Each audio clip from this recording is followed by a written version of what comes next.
El océano no estaba tranquilo esa noche. Anguirus emergió lentamente del agua helada, pero no impulsado por la rabia ni por la simple búsqueda de territorio. Algo en las vibraciones de la placa continental lo había despertado de un trance de milenios. Era un aviso biológico, una señal de alarma que encendía cada nervio de su cuerpo cuadrúpedo. Conforme su enorme cabeza llena de espinas rompió la superficie del mar, lo primero que lo golpeó no fue el sonido, sino el aire.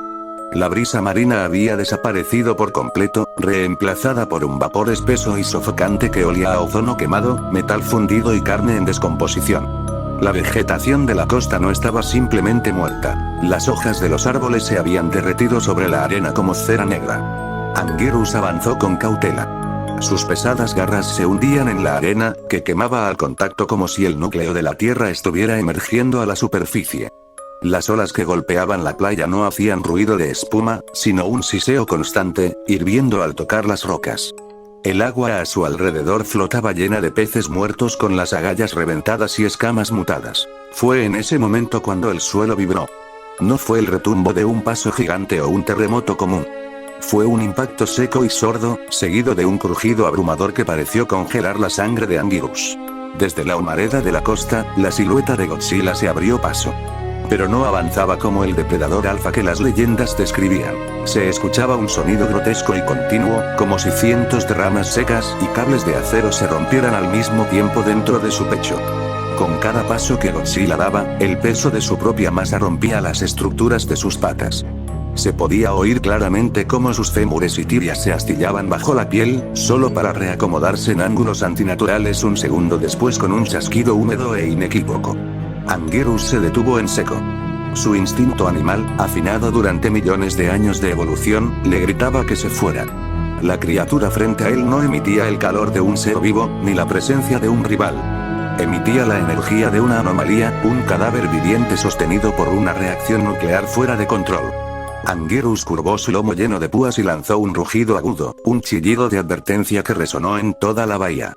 Esperaba una respuesta. Un rugido de desafío, un pisotón o la acumulación de energía en las espinas de su enemigo. Pero Godzilla ni siquiera lo miró. Su cabeza permanecía ladeada hacia la izquierda en un ángulo roto, como si su cuello no pudiera sostener el cráneo. Sus ojos, blancos, nublados y carentes de pupilas, miraban hacia el vacío.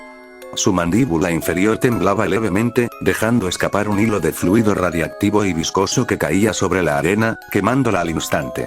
Godzilla no estaba allí para luchar. Ni siquiera parecía estar consciente de dónde estaba.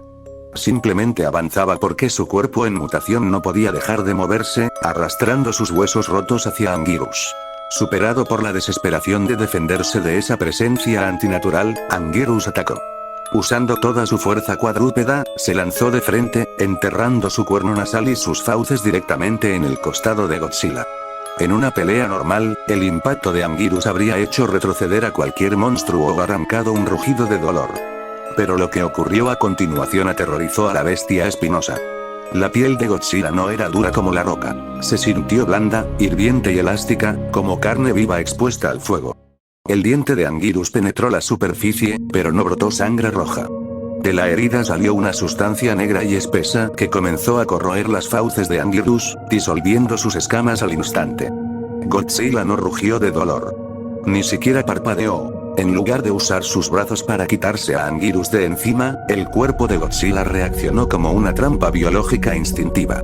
Con un chasquido ensordecedor de cartílagos rompiéndose, la caja torácica de Godzilla se contrajo hacia adentro, atrapando la cabeza de Anguirus entre sus costillas de forma mecánica. Anguirus comenzó a sacudirse en pánico. Podía sentir la temperatura dentro del cuerpo de Godzilla. Miles de grados de radiación pura quemándole el rostro.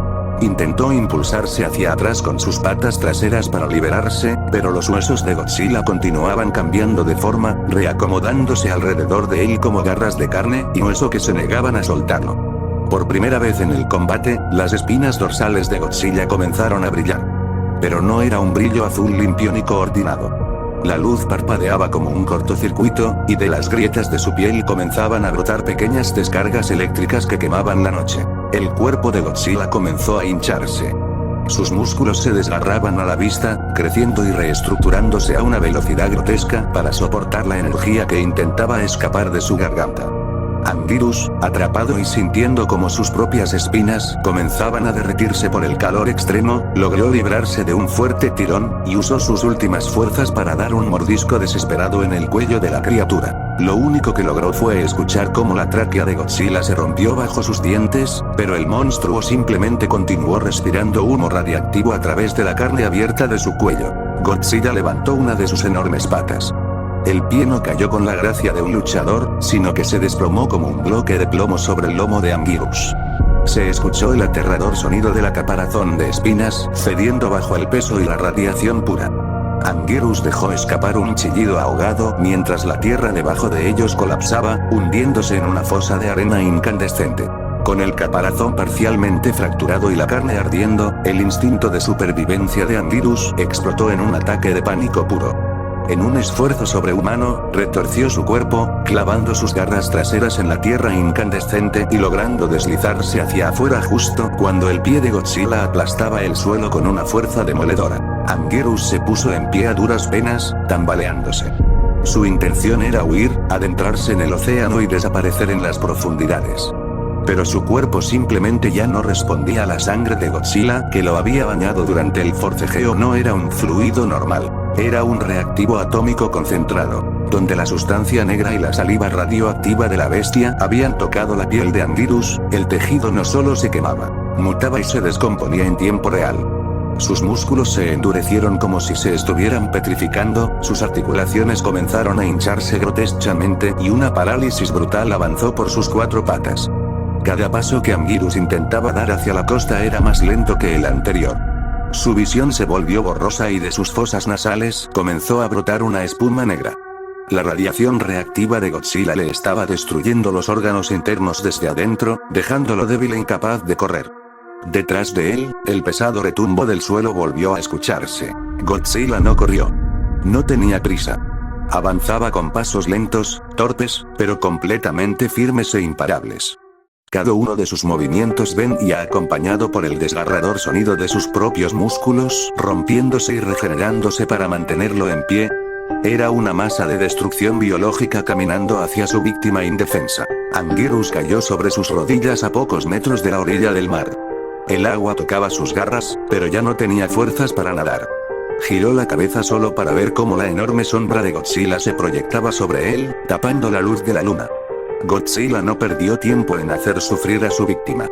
Godzilla extendió sus brazos y agarró el cuello de Anguirus con sus ambas garras, levantando el cuerpo de Anguirus, dejando solo sus patas traseras apoyadas en el suelo. Anguirus empezó a arañar el pecho y brazos de Godzilla con desesperación, pero nada de esto funcionaba. De pronto, una masa negra y blanda empezó a extenderse por la piel del cuello de Anguirus, entonces las manos de Godzilla se empezaron a deformar, fusionándose con el cuello de Anguirus. Godzilla pegó su cuerpo contra Anguirus, entonces el mismo cuerpo de Godzilla empezó a engullir a Anguirus. Se escuchaba como la carne y huesos de Godzilla se abrían para devorar el cuerpo de su rival, y las manos de Godzilla ya se habían fusionado con el cuello de Anguirus. Mientras el torso de Godzilla devora el pecho y abdomen de Anguirus, Godzilla abrió la boca y mordió directamente la cabeza agonizante de Anguirus, haciendo que los dientes afilados e irregulares del lagarto desgarren la piel y carne del cráneo del cuadrúpedo. Y también pasó algo aterrador, ya que la boca, la lengua y los dientes de Godzilla se empezaron a fusionar con el cráneo de Anguirus, deformando la cabeza de ambos. La escena definitivamente fue aterradora y grotesca. Pasaron los minutos, entonces Anguirus dejó de gruñir o quejarse. Lo que quedó fue horrible. El cuerpo de Godzilla se había fusionado con el de Anguirus, ambos cuerpos ahora eran un solo cuerpo deforme y lleno de huesos, carne y bultos grotescos. Pero por razones lógicas, Godzilla no se pudo mover debido a esa deformidad imposible. Y parecía ser así, pero Godzilla hizo algo increíble. Su cuerpo empezó a regresar a su forma original poco a poco. No pudo pararse todavía, el proceso era lento, así que se tuvo que arrastrar al mar para poder irse. Godzilla soltó un gruñido, no de furia ni de victoria, más bien fue de dolor y de incomodidad. Finalmente, Godzilla entró al mar y se fue del lugar, para no ser visto nunca más. Nadie pudo explicar a dónde fue aquel ser o cómo pudo haber sobrevivido. Pero de algo estaban todos seguros. Godzilla no era un monstruo ni un dios, era algo que podía llegar a ser muy peligroso si continuaba existiendo.